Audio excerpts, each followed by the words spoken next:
పార్టీలో మించిన గొప్ప నాయకత్వం ఉండదు. ఎందుకంటే ఇలా బీజేపీ అయినా బీఆర్ఎస్ అయినా బీఆర్ఎస్ ఆరోపిస్తున్నటువంటి కాంగ్రెస్ పార్టీ అంటే సునీల్ కుటుంబ పాలన అంటారు. దుర్మార్గం. కుటుంబ పాలన అంటే రాచరిక వ్యవస్థ. అది చూస్తున్నాం. కేసీఆర్ కుటుంబ పాలన నియంత్రణగా చెప్పడం ఏముంది, అది ఏమే వేల కోట్ల ప్రజలు. ఇదే కాంగ్రెస్ పార్టీ సుమారుగా 70 సంవత్సరాల నుంచి పరిపాలన చేస్తూ ఉన్న అధికారం ఉన్న ఆనాడు ఇందిరాగాంధీ గారు దేశానికి బుల్లెట్ తూటాలకు మరి దేశ సమగ్రత కాపాడడం కోసం ప్రాణం ఇచ్చారు. అలాగే రాజీవ్ గాంధీ కూడా అదే కుటుంబంలో ప్రాణాలు ఇచ్చేటప్పుడు పదవి అంటే మనకి చేదు కాదు.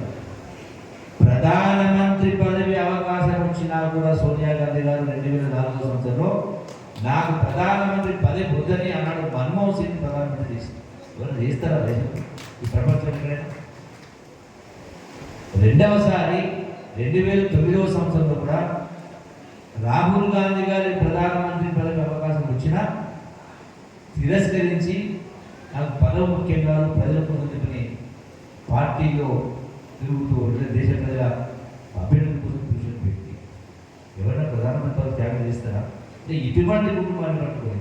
అంతేకాదు దుర్మార్గంగా ఈనాడు బీజేపీ పార్టీ, మరి దేశానికి స్వాతంత్రం తెచ్చిన పార్టీ కాంగ్రెస్ పార్టీ, మరి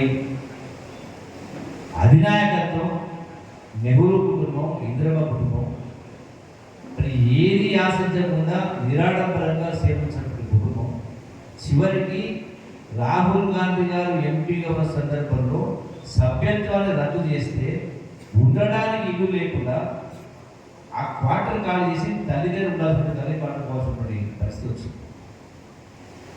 అంటే నక్క